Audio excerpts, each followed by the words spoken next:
Hello and welcome to the A&P. I am Alex Johansson and my co-host Patrick McCallum. Patrick, Hello, everyone. How are you getting on? we're having logical discussions about the state of the world. Let's get into it, brother. Heyo, Patrick, we got Tim Pool second round, bud. Okay, let's see what's happening in the world today.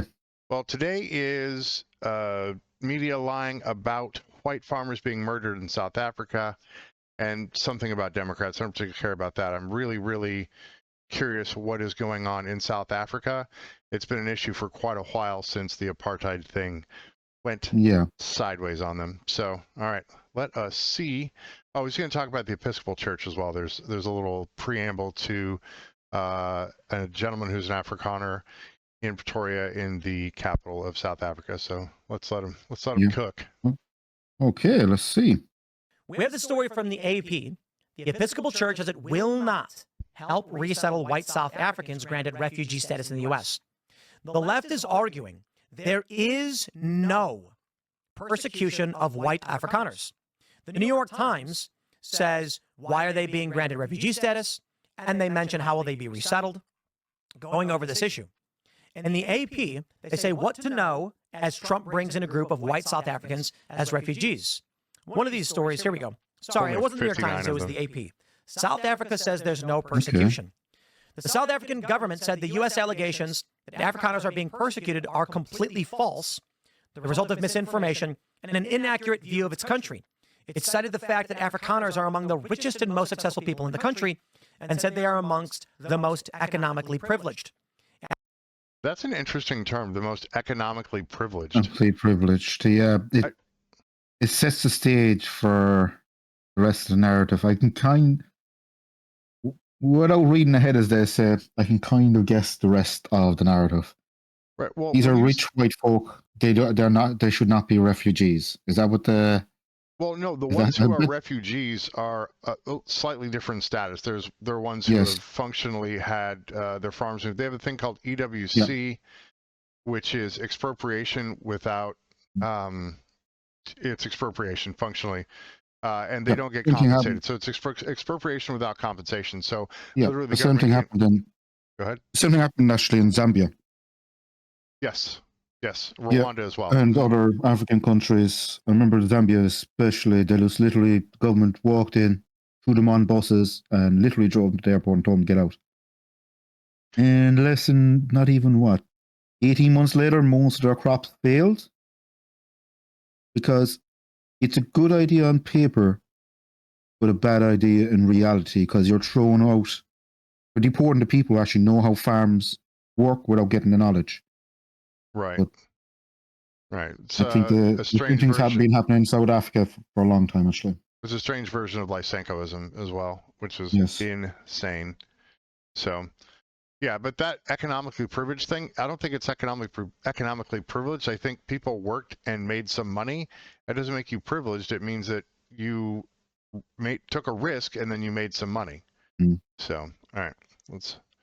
Yeah, that expression, economically privileged, really sounds like Marxism. It really does. Thank you, Engels. Thank you, Marx. Here we go. Afrikaners are the descendants of mainly Dutch and French colonial settlers who first came to South Africa in the 17th century. So they're saying it's not actually. So that's the 1600s, by the way. They got there in the 1600s. Happened. Yes. But the issue that I see, my friends, is that you can certainly point to the fact that, indeed, many of the wealthiest people in the country are white and have been white. There are many poorer people who have no means to travel, no means to leave, and no means to defend themselves from violent crimes. So we're going to pull in a political activist and an individual with first-hand experience, Ernst Roets. Let me see if I can get this pulled up for you guys right here as we enter into this video. Let's see. It looks like not loading. We'll try again. Come on, Tim, you got this, there bud. We go. Yeah. You got this, buddy. Press the button. Refresh. And get it to load F5, one more F5, time. dude, F5. And there we have it. Let me pull this in. And sir, can you hear me? Yes, I can hear you. Welcome. Do you want to introduce yourself for those that are not familiar with you and your work? Oh, well, thank you very much. Thank you for having me on the show. So I'm Ernst Roets. I am the executive director of a newly established institution in South Africa called the Pioneer Initiative. And the Pioneer Initiative is an institution that seeks to, or that pushes for political reform in South Africa to work towards a more decentralized political system, to get the government closer to the people, and to give the various or the variety of communities that live in South Africa a much higher degree of self-governance over their own affairs. So other than that, I'm an author, I'm a documentary filmmaker, and I'm a scholar in constitutional law. So I assume you were there in South Africa now? Yes, I'm speaking to you from Pretoria, the capital city in South Africa. Oh, right on, right on. I guess my first question, before we go into all the hard details, are there concerns that you have about speaking politically on these issues, particularly related to the persecution of white farmers and things like that? I mean, could you get in trouble for this stuff? Well, I want to say no, according to the legal system and the fact that we have freedom of speech in South Africa. But to a certain extent, the answer is yes, we are concerned about speaking about this because the South African government and people within political parties, major political parties, including within the ruling party in South Africa, those in power, have recently started to declare that people who speak out against what is happening in South Africa are committing high treason and should be prosecuted. Yeah, I've seen those videos myself. Right. What is the difference between high treason and treason? Isn't it the same thing? Well, it's the same thing, but I've seen some of these videos from their ruling party, Right, but it's high treason just treason with some stank on it? Like, that's not just treason, it's high treason. If you see later on, I presume Kim is going to be showing some of these videos. They're very, very angry people. Oh yeah, there's a little bit of that in here. I previewed it a little bit. I wanted to take it mostly cold to have an honest reaction to it. But the you can't say a thing, even though it says in our Constitution we have freedom of speech, freedom of expression, freedom of practice, da-da-da. Well, in South Africa have had that in their constitution since their formation. Right. But they've had a very rough relationship especially the 1940s, right up to apartheid. Right. They have had it in their constitution, but they've enforced it a different way. Rules for thee and not for me. Yes, and I remember. Yes, all you have to do is just look at the history of Nelson Mandela and his movement. Right. Well, when they jailed him for how many decades? So yeah, there's a lot of anger in South Africa on both sides. So it's, for sure. Yeah. The sinners and saints problem, right? All right, here we go. Wow. Or high treason. So several complaints of high treason has already been filed. Although the names of the people who are being investigated for high treason, as far as I know, hasn't been disclosed. I believe that it is 4 of my colleagues who from another institution who recently went to America to talk about problems in South Africa. So there are these threats of prosecuting people for committing high treason for doing, for example, what I'm doing with you right now, talking about the crisis in South Africa. That's super dangerous. Like, this is literally, this is not to be taken lightly. And if you understand that Tim Pool's got 1.4 million viewers, and I was looking at the comments, there's over 4,000 or it's about 2,500 comments on this thing. It was put out yesterday, day before. Yeah. So it's hot off the press. This thing's new. Yeah. Right?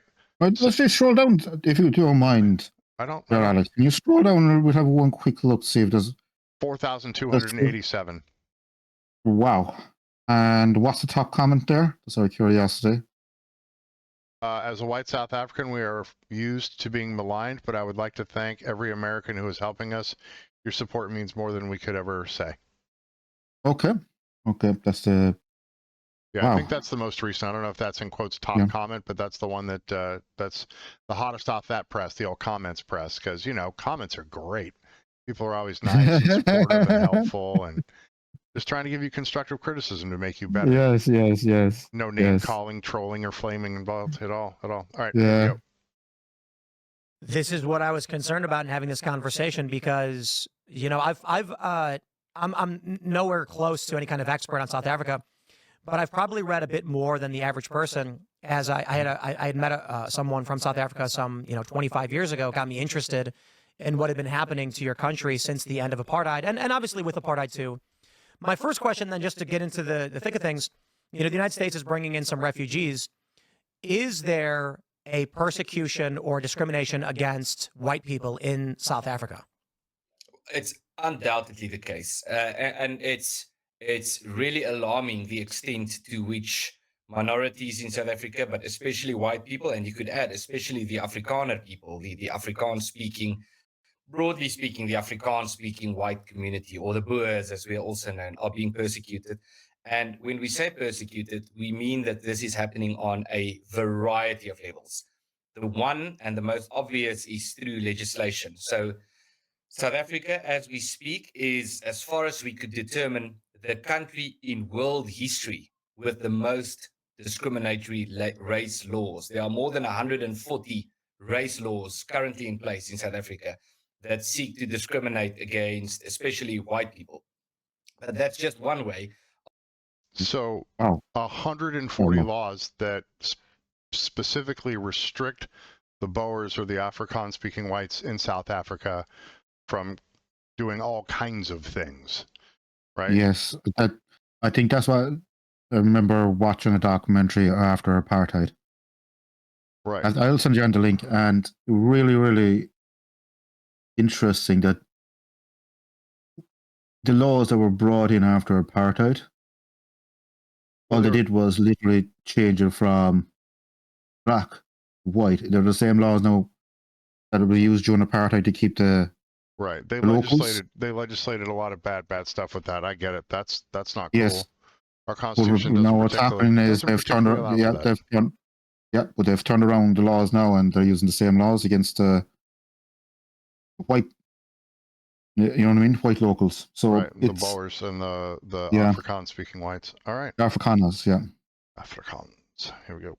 Of looking at the extent to which there is persecution. Other than the law that we have in place currently and the racially discriminatory laws, there is a very aggressive push by the ruling party in South Africa to erode the property rights clause in the South African Constitution, to empower the state to confiscate private property without compensation. They call this EWC, expropriation without compensation. And they've made it very clear that they want to take property that belongs to white people. So John Locke talks about Yeah. this, the purpose of Yeah. government, protection of mercantile functions and property. Like that's the biggest push for government to do to ensure that your space is protected, right? So when someone says we're going to change the laws so we can just take things, that's why even your house note as a piece of paper, functionally, the government can say that's not your house. They can eminent domain you, whatever, Yeah. right? But this is super aggressive. Normally, at least in the United States, they're not going to eminent domain you unless there's like a huge freeway project or they found something to make the area unsafe, and they'll offer you market value for the house and da-da-da-da. Yeah, right? pretty much common sense. Right. I think the danger, what the South African government, if they continue going the way they're going, what they're in danger of is becoming like their other neighbors who did the same thing. And now a lot of these countries are physically bankrupt. Yeah, they're falling apart. Like Zambia was called the breadbasket of Africa for a long time. Mm-hmm. And after their apartheid movement, and they shipped everyone out off the island, as they say. Yep. Their country literally failed, and their crops failed. Yep. And now it's years later, and they're still struggling to get everything back up and running. Yep. They forget that it's a good idea. It's like Marxism. It's like communism. It's a great idea on paper, but not in reality. I don't even think it's a good idea on paper, but well, if you know what I mean, everything looks good on paper. Lots of things look good on paper, not in reality. All right, let's let this fella cook. Yes. But that's just one way. And then we have South Africa is a violent country in general, and we have a variety of problems when it comes to violent crime. One of these problems is a very particular and a very unique problem, which is the targeting of farmers through what we call farm attacks or farm murders. And it's not just farmers being attacked and killed, but being tortured and in the most grotesque ways you can imagine. But then on top of that, what we have is politicians, very influential politicians, openly chanting chants such as kill the Boer, kill the farmer, talking about how minority communities have to be exterminated and so forth. And then we have the president defending them. We have the justice system defending them, with the court, for example, recently ruling that there's nothing wrong with chanting kill the Boer, kill the farmer at a political rally. And then we can go further than that when we talk about persecution. We can give examples of, for example, the former president publicly saying that everything that is wrong with South Africa and that is wrong in South Africa should be blamed on white people. This sounds like Nazism. I'm just going to say it sounds like it. Restricting your ability for free speech. We can say we want to kill you, and then the head of the government says it's okay for people to say kill citizens. Yeah, there's a lot of, I know one particular guy I'm quite friendly with who spent some time working in an industry down in South Africa, working for a big multinational. And it was about 10 plus years after apartheid. And there's still a lot of hatred from the locals towards the white population over apartheid.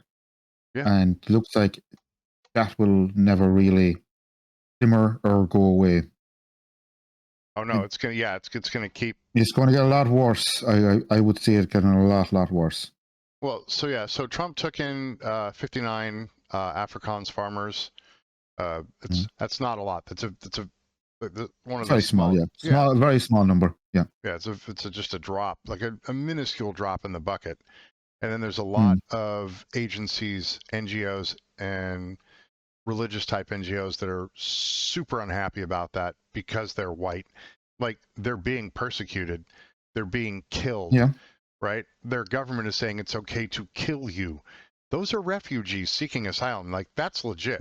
That's just not random people walking across our southern or northern border and then setting up shop.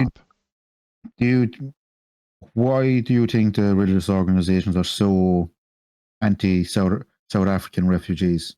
Is it just because they're white, or it's because of what? Yeah. Or what happened in the past with their country? So the Episcopal NGO that does refugee transfers said that it violates their religious viewpoint, that it's white people and not brown people, and that they've been put in the front of the line really pisses them off. But these asylees are getting killed. Like, if they were still in South Africa, the ones that came over, there's a good chance a portion of them would be dead based on the farm attacks and the murder attacks on those farms. So. And is there solid numbers about these attacks? Yeah, for sure. Yeah. Publicly saying that democracy it's very unusual that religious organizations would take such a hardline stance. You mean an obviously racist stance? Yeah. Yes. It's obviously racist. It's not even they're not even attempting to obfuscate their speech. There's no subterfuge there. They're like, nope, because they're white. Period. Done. End of story. I was like, whoa, hey, that's a little aggressive. So here we go. If you are part of the minority, you should have fewer rights than the majority. The current president going on to an international platform in New York City saying that there are no farm killings in South Africa, there's no land grabs and so forth. They're just blatantly lying. And then publicly talking about how property has to be confiscated from white people and given, as he says, to our people. So we have the president of the country using the term our people to refer to a very particular section of society. And these are just a few examples. If we can elaborate on the extent to which minorities are being targeted in South Africa. So yeah, we are taking all of the white people's things and giving them to the majority group of people, so that the resources you've worked for, we're just going to take. We're going to take them from you. Yes. I've known a couple of South Africans over my course of many years being on this planet, and a lot of them did when a lot of them fled over to Ireland Hmm. after apartheid happened, because they knew where this ship was sailing, as they say. They saw what happened in other African countries. Well, it was going to go the other direction. The pendulum was going to swing up the other way really hard. Oh yeah, big time, yeah. And then the population of whites is fewer than the population of blacks in that country. So Yes. But the whites run a lot of the farming, especially in the northern portions of South Africa. Yes, So. yes. Well, I've read a lot of stories about these farm killings. The press in the United States, particularly right now, the Associated Press, when they ran a story saying what you need to know about these refugees, they said South Africa says there currently isn't a persecution of white people. And many of these outlets are saying that the farm killings are unrelated to land expropriation. So have there been any instances where white farmers were killed specifically because of their land, or wait a second. The Associated Press said farmers being killed has nothing to do with people trying to get the farmers' land. They're completely unrelated. So expropriation without compensation isn't no. So expropriation without compensation is a government function, but the government is also saying no. It's okay to go kill them, right? Yes. So that does a few separate, things. Complete issues about that is. So how did somebody for the Associated Press write a sentence like that and not think to themselves? Oh, that was like our buddy in episode 1, Connor fucking Murray. That dickweed. That dude. I'm gonna tell a bunch of little white lies and half lies and kind of truths, and the only references we could find were other AI driven articles like asshat. But but this one is they're not necessarily in collusion, but they have the same goal. When a group of people has the same goal, it would look like they're in collusion. They don't have to be in collusion. They're all looking to get the same end state or the same result, right? Yes. So, wow. And lying like that, right? Like, I guess misinformation. Taking the South African government at their word is, you're kind of going. I'm look with at the videos on YouTube. I'm here to help you. What? Yeah. Yeah. I looked at the videos from over during apartheid and afterwards, and I'm old enough to remember the videos going back 10+ years, roughly, where they were saying the same chance about killing the Boers. Maybe South Africa needs to put their people before their profit.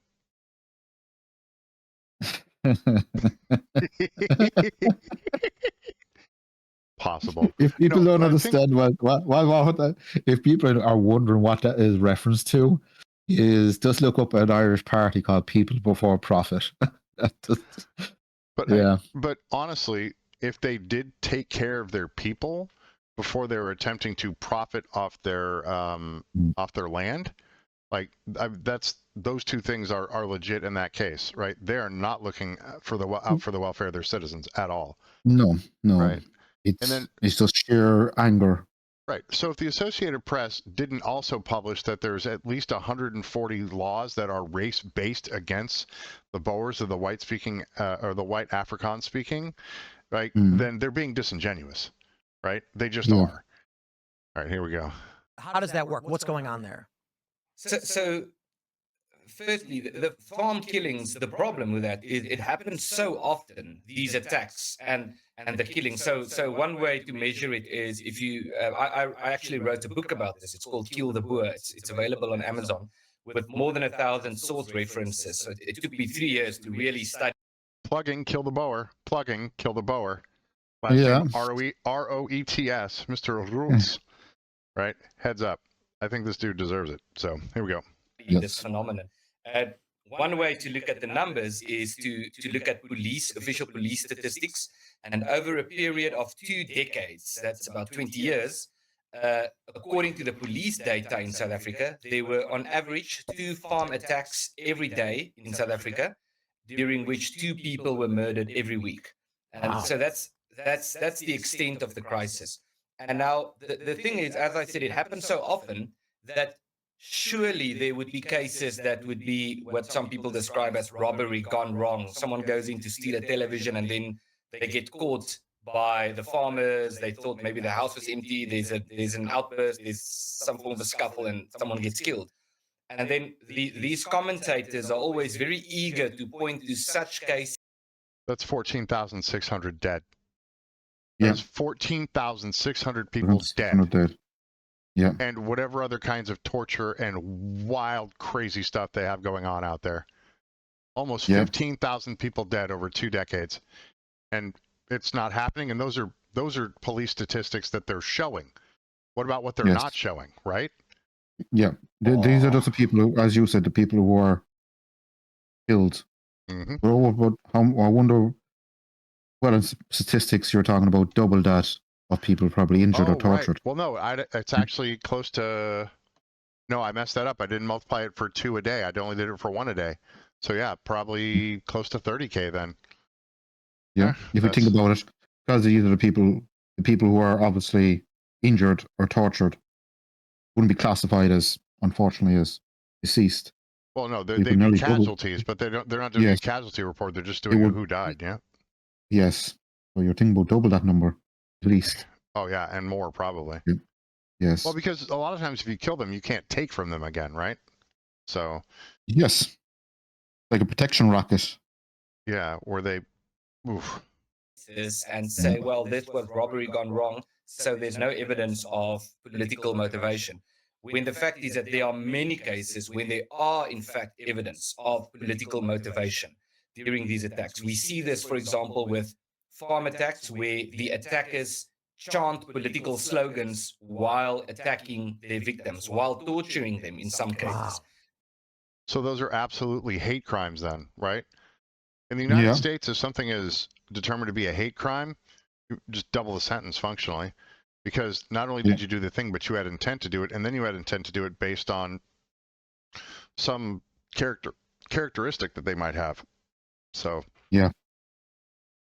we've had the worst case was an elderly couple, an elderly woman and her daughter, who was also an elderly lady. Both of them were severely tortured on a farm. And the attackers took the blood of the victims and wrote the slogan, "Kill the Boer," on the wall of the farmhouse with the blood of the victims. And so we have people literally writing "Kill the Boer" with the blood of the victims. That would seem to be a little politically motivated. Absolutely disgusting, absolutely heinous, and also politically motivated. So it's a hate crime that is supported by the government against the farmers, the Boers. Yeah. God. But the funny thing is, what I can't understand is, us in Ireland, we've taken in South Africans, white South Africans, since apartheid days, and we just take them in as normal immigrants coming into our country. Not as asylees or asylum seekers. No, back then during apartheid, you have to remember this started. Wait, before apartheid ended or after apartheid stopped? After Nelson Mandela's government took over that time. Got it. Okay. A lot of these laws were coming in. Right. And it was a very rough time, South Africa. It hasn't really improved since. No. But that was going to turn into a very violent country. It was already a violent country. It just got worse. Yeah. Yes. All right, here we go. We've taken them in our own country. Have you?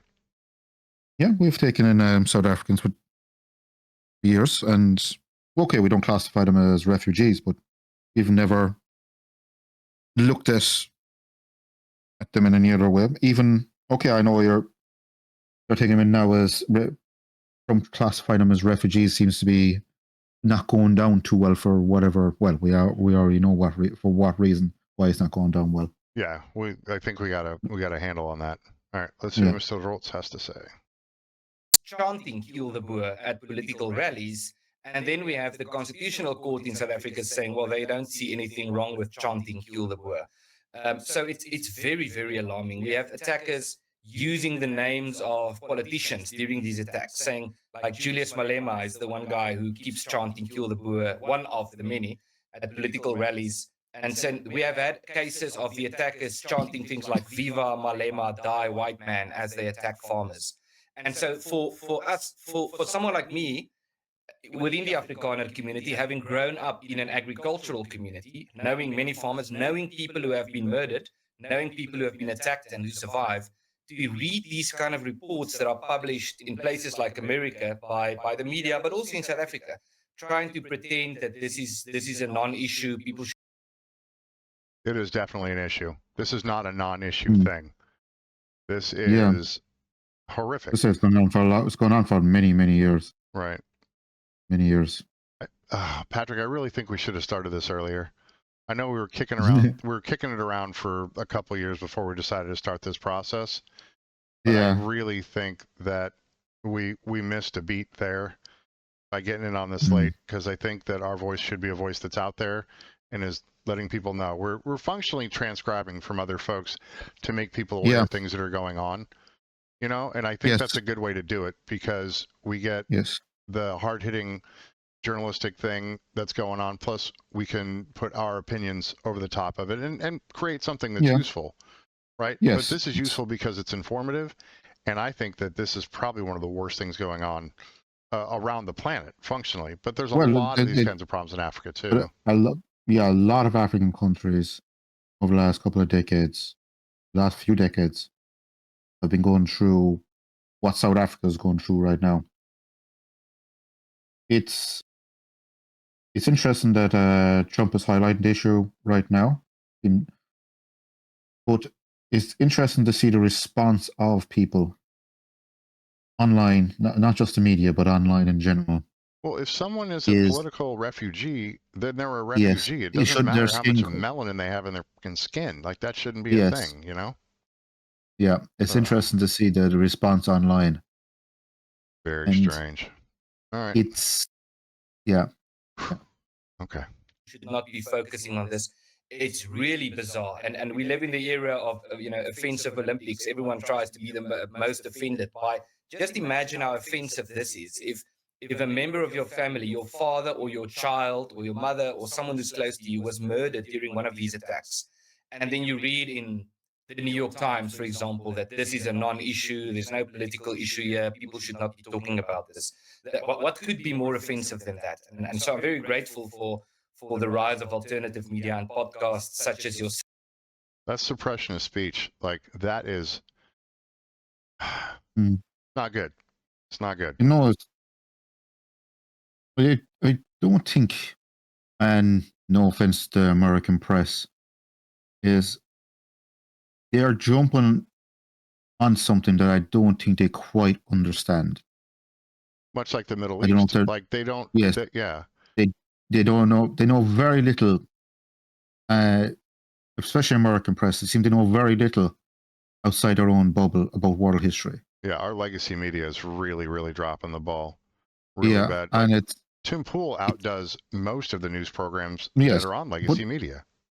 Yeah, and it seems the legacy media is when they're trying to talk, especially in the United States, when they're trying to talk about the Europe, for example, or Africa or Middle East, is they seem to not grasp the history behind a lot of what's going on.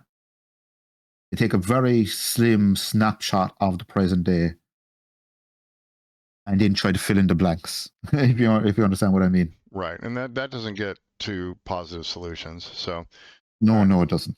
Let's let them cook some more. That are shedding light on this very serious crisis. Have you considered seeking refugee status or fleeing the country? No, and this is a very important point, that we have a very rich history, the Afrikaner people in this country. We arrived, the settlement, the first settlement that eventually led to what you could say origins of the Afrikaner people was in 1652. My great-great-great-great-grandfather, the first Roets, of whom I descend, who came to South Africa, lived about the same age as George Washington. He was older than George Washington. I believe he was about a teenager when George Washington was born. And so we've been in this country, you could say my personal family has been in this country since the founding of America. And we have a very rich history. We've had many existential crises because we're a small nation, and small nations often face existential crises. And we face one now. And there are people who want to leave the country. And we believe if it's possible for them to go, it's good if they have the opportunity to go. But we need to find a solution for the communities in South Africa who have been here for hundreds of years and who want a sustainable future here in the southern tip of the African continent. I think that's a good thing to be aware of. There's some people that don't have the means. They just don't have the means to get out. And because they don't have the means doesn't mean that they should be brutally murdered or tortured or maltreated in any way, really, right?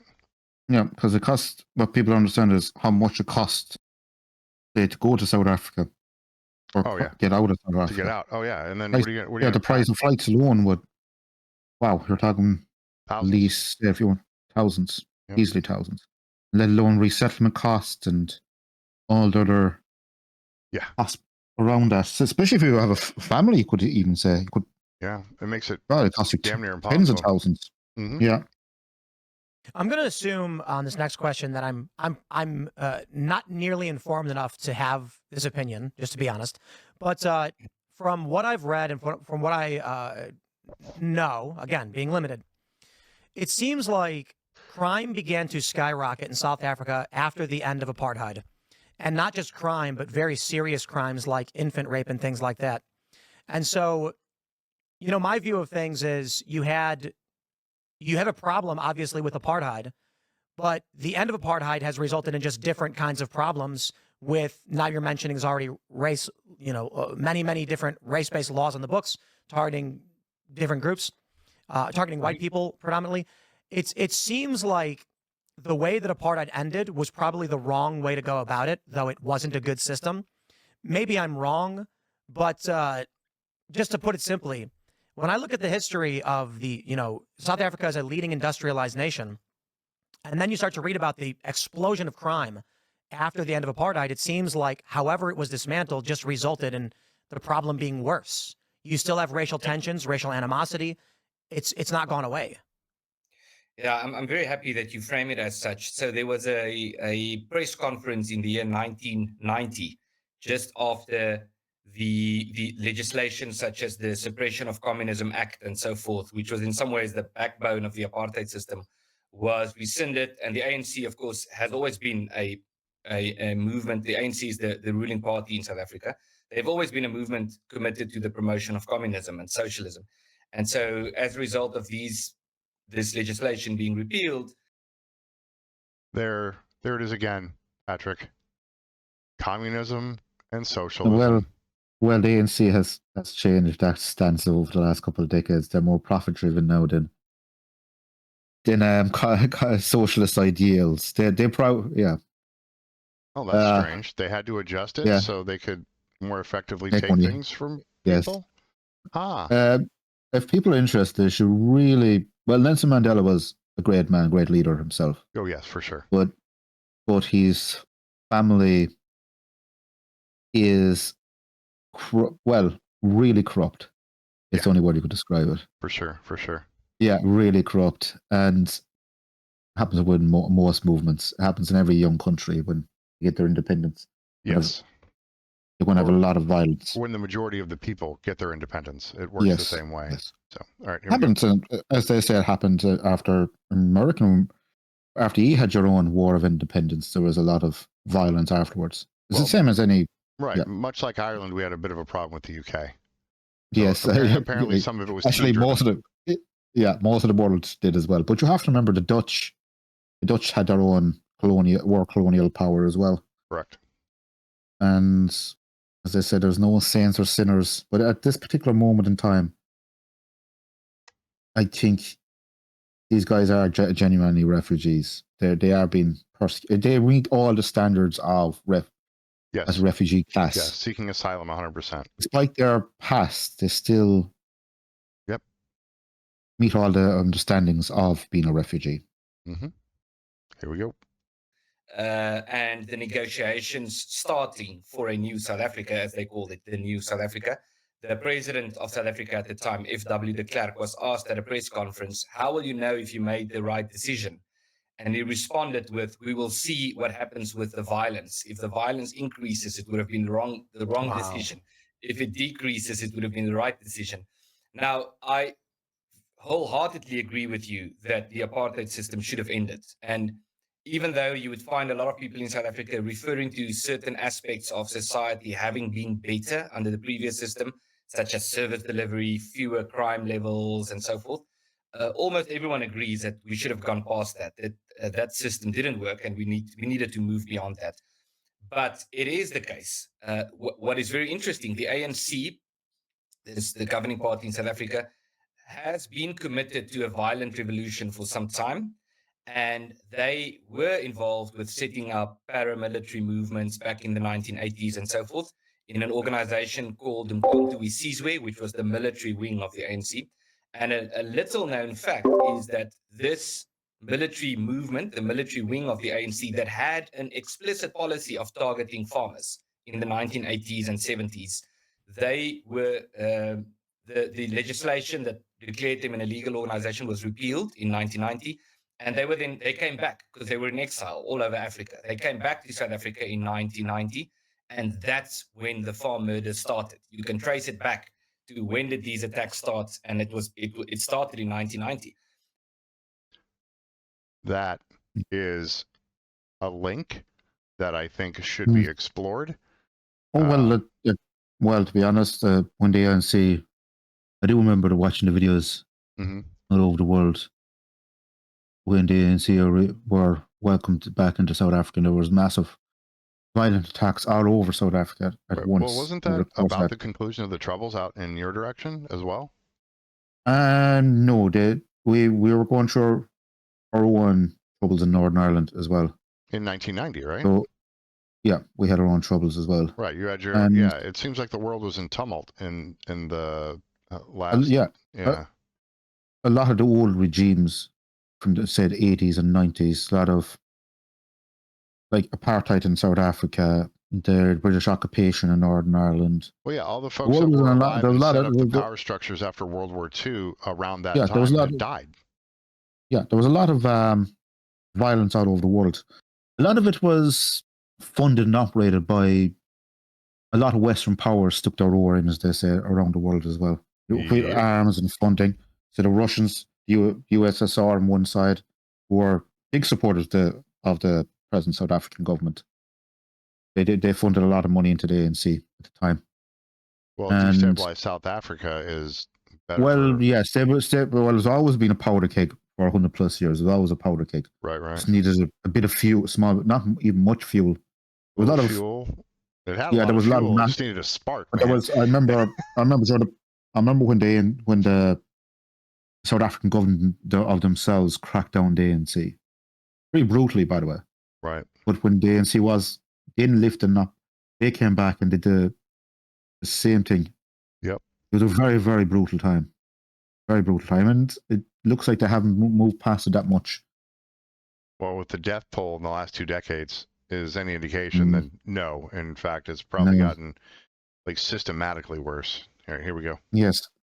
And so, yes, the system should have ended, the previous system, but we have this bizarre false dichotomy in South Africa that you can either choose between one of two options. You can either have apartheid, or you can have what we have in South Africa at the moment, because people apparently don't have the political imagination to think of anything other than these two. And the truth of the matter is, we should have had a more decentralized system from the 1990s, but we didn't get that. And that's something that we need to pursue now. Man, it is very interesting to see the difference between how colonization ended up in South Africa versus, say, New Zealand, the United States. You know, my view largely right now is the system of segregation that you guys had. There was already racial tension and racial animosity. It's not gone anywhere, but I view it largely as an emotional reaction. The system was bad, but having a large population of individuals with a high crime rate, low education rates, immediately ending apartheid resulted in now what we're seeing as higher crime rates. It's persistent. So it doesn't appear to have been an actual solution to the problem, which is now resulting in white Afrikaners applying for refugee status in the United States.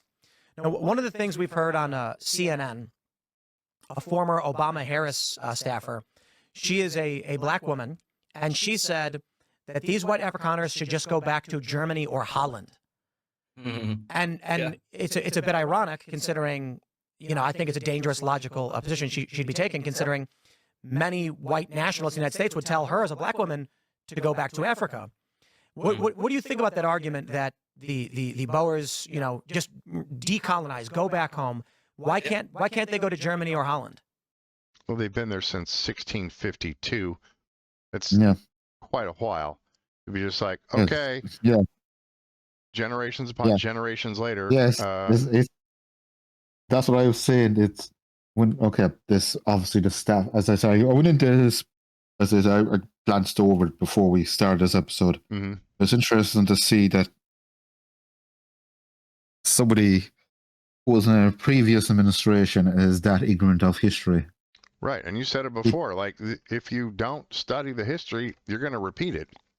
Yes. And for her to be a member of government and not know, like, not to have researched that, well, just send them back to Holland and Germany, except they were from Holland and France and England, not so much Germany. And well, there were a lot of them were Dutch to begin with, but a lot of, as you said, moved them. A lot of them are Dutch. And it's a pretty, I would say, a pretty nasty answer. Very short-sighted answer is another word. It's very short-sighted, especially from a person who's in a previous administration. I thought would be well up in, say, world history and affairs. Because the Democratic Party does kind of flout themselves as the more educated party. Right. Yeah. But that's just to further bureaucracy. It doesn't necessarily do good things to set up a bunch of extra bureaucracy. Exactly. So, all right, let us get cooking. Well, firstly, that just smacks of ethnic cleansing. This idea that the solution to this territory is to get rid of a certain section of society, just get out of here. And so the term genocide has been used a few times with regard to South Africa. I don't think that that's the appropriate term to describe what is happening. And we should be cautious of using a very particular legal terminology that could get you entangled in a legal debate. We talked about that an episode or two ago with Natasha Hausdorff and Mr. Sacerdoti, the Oxford Union debates, where the more liberal side, and now that word's pretty functionally useless, but let's say the woke side of things doesn't use the words correctly, and they actually define the terms, right? They go for powerful headlines. Right, and he's right. It's not genocide. Genocide is a very specific term, and it may not be that. This is more. It's not genocide. It's more forced displacement. There's other words you could use, but as you said, the one he used was quick headlines. The one he used was ethnic cleansing, and that's specifically what it is. Yes. It may not qualify as genocide based on the legal term, the international legal terminology, but it's definitely ethnic cleansing. Right. Yes. About what is the application of the definition and so forth. But I do think that we should, without necessarily saying that what is happening in South Africa is ethnic cleansing, it certainly is a threat to ethnic cleansing. And what I mean, and the difference, of course, genocide is just killing people and just murdering them in large numbers. Remember, he was talking about that the other day too. It's an intent thing, right? That type of thing is an intent thing. Every time that crime occurs, it is an intent thing. Here we go. Yes. Ethnic cleansing is a bit broader. It's killing people, but it's also targeting them through legislation. It's saying things like go back to Europe, go back to Holland, or go back to the Netherlands, even though we've been here for centuries. We've been in Africa since before the Enlightenment. And now suddenly the solution is just to cleanse the country of our existence or of our presence. It's a really, really dangerous thing to say. And now if you consider things like calling on people to leave, pushing them out through racial discriminatory laws, murdering them, chanting songs about murdering them, publicly saying that they should have fewer rights, it becomes increasingly difficult to see how this is not ethnic cleansing. It's not just a slippery slope. They're like driving the train straight downhill, right? This is beyond a slippery slope. This is, we want a very, very bad thing to happen to you because of a characteristic that you as a human cannot control. and that is racism at its But- base. Yeah, well, as he said, most countries usually, once they get their independence, move past this stage, Right. 15 to 20 years and so on. But they're still stuck.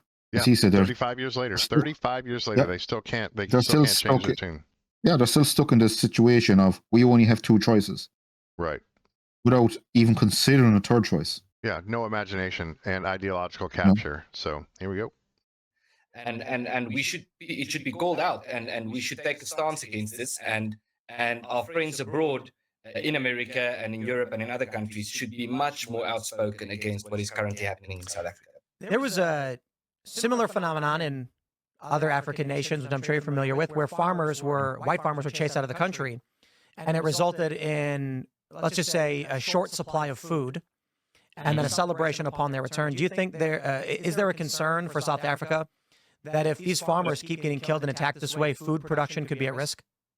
Oh, absolutely. So I grew up in the north of South Africa, in what is now called the Limpopo province, in an agricultural community, very close to Zimbabwe.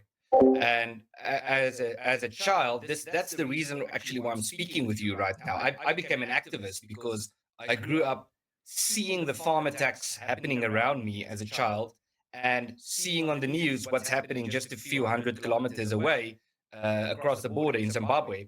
And just on my wall here, I have a framed $100 trillion note. It's a Zimbabwean dollar from, I think, Patrick, you were talking about the Zimbabwe dollar or the Zimbabwe issue, right? Yes, I do remember that. I'm at that generation. I remember when they were being literally bussed out of their country, and then their economy literally nosedived because no one knew how the farm equipment worked or how to run farms. Right. And then their economy and as he said, their currency just absolutely collapsed. $1 trillion And note. That's then insane. then the Zambian government tried getting the farmers to come back. Yeah. A few did actually. In fairness, more than a few did come back, and were, they had to be paid a nice pretty penny to save the economy. They saved it to a certain degree, but a handful of farmers trying to make up for tens of thousands that were already gone is Bad math, yeah. bro. All right. Yes. 2003, and it's, I believe it still is the world record of highest inflation ever. Just how that country, and it's really a tragedy what happened in Zimbabwe, or Rhodesia as it was called before then. Just how that country was completely destroyed by land reform, by the Zimbabwean government in a very aggressive way, targeting the property belonging to commercial farmers for racial reasons, chasing them out of the countries, doing the things that politicians in South Africa are threatening with at the moment. And yes, we really do have some of the best farmers in the world. The commercial farmers in South Africa are extremely productive, are very good at farming. We export food. We're a significant foundation to the economy, even though. So there's a really bad playbook that happened in the country just north of you, and you're like, you know what? We should do that. We should do the same thing. We should do the same thing. Yeah. What did I say long ago? Failure to understand history. Yeah, like they're doomed just to repeat it. Yeah, you are doomed to repeat it. So yeah, this is bad news for them. Like if this accelerates and doesn't come back to a better status quo that's safer for the Afrikaans, that's the Boers going to have a bad time, and yeah, it's just not going to go well, and that country will definitely tank. The economy is very large, and agriculture is a small part of the economy. A significant section of the South African economy is dependent on agriculture or linked to agriculture. And it's very sad and tragic and dangerous to see just the extent to which these commercial farmers are being targeted, are being villainized. Politicians chanting about murdering them. When they are murdered, the president pretends that it's not happening, and so forth. So yes, we are concerned about that. I do think we're a bit better equipped than the people of Zimbabwe were, in the sense that we have a much more well-organized civil society in South Africa, which they didn't have in Zimbabwe. And so I think we have well-organized communities who are armed, who are driving patrols in their own communities, who can defend themselves. And I'm not so convinced that a Zimbabwe type scenario would play out in South Africa, although that's possible. I am concerned that we will just have continued deterioration over time, up to the point where South Africa becomes a next Zimbabwe, but without having had the very significant crash that Zimbabwe had in the early 2000s. I've heard that many people have big fences around their properties. They hire private security on call for the crime. So it looks like it's going to be a slow burn and not a Zimbabwe crash, is what he's saying. Yes, It's just but going he will end the same way though. Yeah, unfortunately. Not as quickly And as I've also Zimbabwe, heard but it will end the that same in way. some houses, people actually have gates guarding certain rooms in case someone breaks in. Is that true? Yeah, that's absolutely the case. So where I live in a what we call a security estate or a security complex. It's very difficult to get in, and a lot of people aren't able to do that. So it's common, it's standard for houses to have big walls around them with electric fences on top of the walls, and then some form of beams, an alarm system in the garden, the front lawn, so that if you walk in the garden, there's an alarm that is triggered that immediately connects to an armed response. And then on top of that, having these security gates at the front door and between rooms. So you often find you'll come to, especially in farms, like in every farm, you will see the security gates, for example, between the kitchen and the hallway that leads up to the sleeping areas where people sleep. And then they would put on the electric fence at night. They would put on the alarm that activates when someone somehow passes the electric fence that is on top of a wall. They would lock the front gate, and then they would lock the gates inside the house. Wow. It's a very common thing to see in South Africa. You know, I had met a couple that was from South Africa about 7 years ago, and they were in South Korea, and they told me crime. What they said was crime's really not that bad.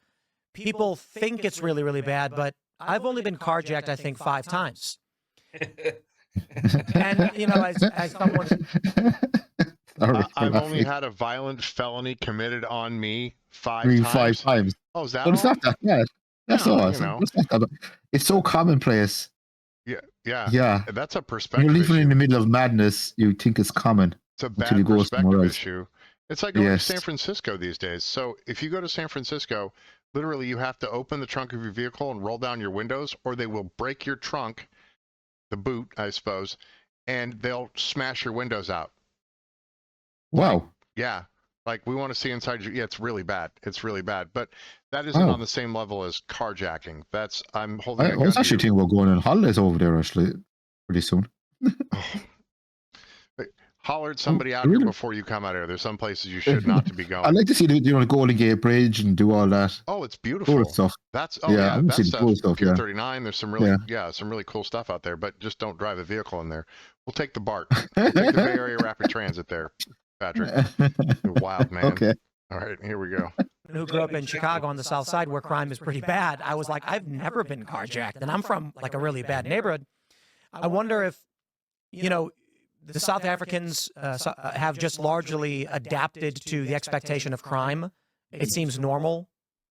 Yes, you're absolutely right. It has to a large extent become normalized. It's very, very difficult to find someone in South Africa that wasn't the victim of some form of violent crime, like being mugged, being carjacked, or something like that. I personally, with my kids, 2 years ago, my entire family was in an armed robbery in a restaurant. It was my son's birthday. We went out to have ice cream, and as we got up to pay, there was armed robbers starting to shoot people in the restaurant, and we had to dive below the tables, next to a dead body. There are people who have had much worse experiences, and there are people who have not had that bad experience. That's a pretty bad experience to have to Wow. have your family Wow. jump behind That a is, table next to dead yeah. bodies. Yeah. Yes. Because that very well could have been his wife or his children that were dead Yes. when people were shooting. If But somebody... it's just the way he's describing it right now. like if that happened to any of us, we'd be pretty shaken up by it. Because it's so commonplace, he's very calm describing it. Yep. I don't know how It's- calm I would be in that situation, but if I was there, I don't know if I'd be able to be. In the United States, I can carry concealed. Yes. And I may or may not do that. Take your chances. But let's just say that I did, and I wanted to exercise, right, my Second Amendment rights in the United States. It's not even so much that it's a right, but it's a responsibility, you know? Yes. And I don't know what I would do in that case if I was in a place where I Yeah. was unable to carry, right? That would, Yeah. that's horrible. Anyway, all right, here we go. In South Africa, but we have become, it has become normalized. We do have, you could say, islands of safety, like the security estates. There are certain neighborhoods that are quite safe, very comparable to European cities. I live in Pretoria, the capital city. I mean, I drive around every day, but you do know that there are certain areas that you have to avoid. There are certain streets that you have to avoid, and you don't want to be driving around at night, especially in some areas where you would be almost guaranteed to be a victim of crime. But broadly speaking, it's certainly a problem. Well, my last question for you is, what can people in the United States do? A different country. Yeah, I'm happy that you asked that. So we have just started this new initiative. I mean, I've been involved in this for decades, but we're starting a new initiative now that we are calling the Pioneer Initiative. It's sort of a preliminary organization that will take on a more final form in the coming days. And I really want to encourage people watching this, if they support the idea that South Africa needs systemic reform. So the Pioneer Initiative, did you catch that, Patrick? Yeah, Pioneer Initiative, yes. Yeah. Let's yes. make sure we put that in the pinned comments. Yeah. Make sure Yeah. that people can access that, because I think it's super important. And Yes. that's what we're trying to do, is get these things out there. So to definitely. support the Pioneer Initiative. And so what we mean when we say systemic reform is the problems that we experience in South Africa today are not simply a result of the fact that the wrong person is the president of the country or the wrong party won the election. It's because of underlying systemic problems with the political system that is detached from reality. So we need a political system that is more realistic, that is more in tune with reality. And the reality in South Africa is that it's a very diverse country with a variety of communities that see things differently in many ways. And it's not necessarily because one is right and one is wrong, but because of different cultures, different languages, traditions, and so forth. And so what South Africa needs is a decentralized political system with higher levels of self-governance for the different communities living in South Africa, as opposed to this very strong centralized socialist government. And that's what we're going to promote, what we are promoting with the Pioneer Initiative. And So it looks like there's no checks and balances.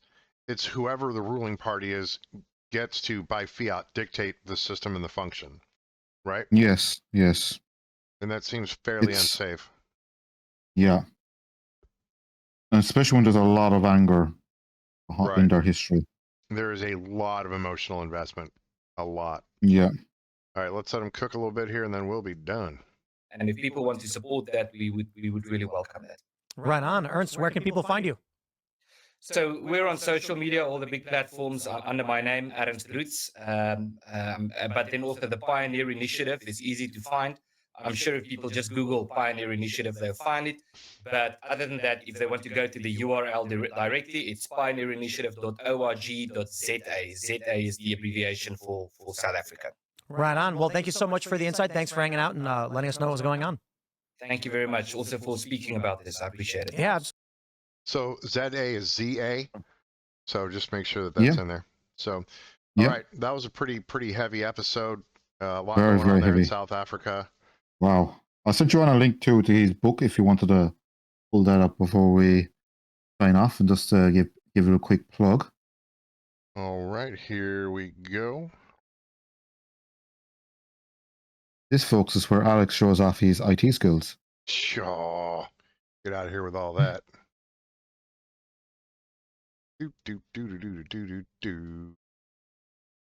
Now, like Tim Pool at the start, we'll see if yes. Don't hit it. Don't hit it. Don't hit F5. Hey. So, kill the Boer, government complicity in South Africa's brutal farm murders. That is written by The same gentleman right here. Yep, yep, yep. Yeah, Mr. looks like a pretty interesting Roets. book, actually. The Might Roets. yeah, might definitely order a copy. Just there it is. Ernst Roets. All right, like and subscribe and do all of the things. yes, definitely, folks. Wow, that was a tough one, wasn't it? What do you think, Alex? Oh, that's slightly uncomfortable. Slightly Yeah, uncomfortable. I can't believe there's that level of madness in the world. But yeah. South Africa is a very, as I was saying, there is a very young country, but we've kept people on the line long enough, so we better sign off soon. all right, like, subscribe, hit the bell, do the things. We will see you the next time we see you. Patrick, as always, it was a pleasure. Everybody have a wonderful night, day, evening, morning, whatever it is you're doing.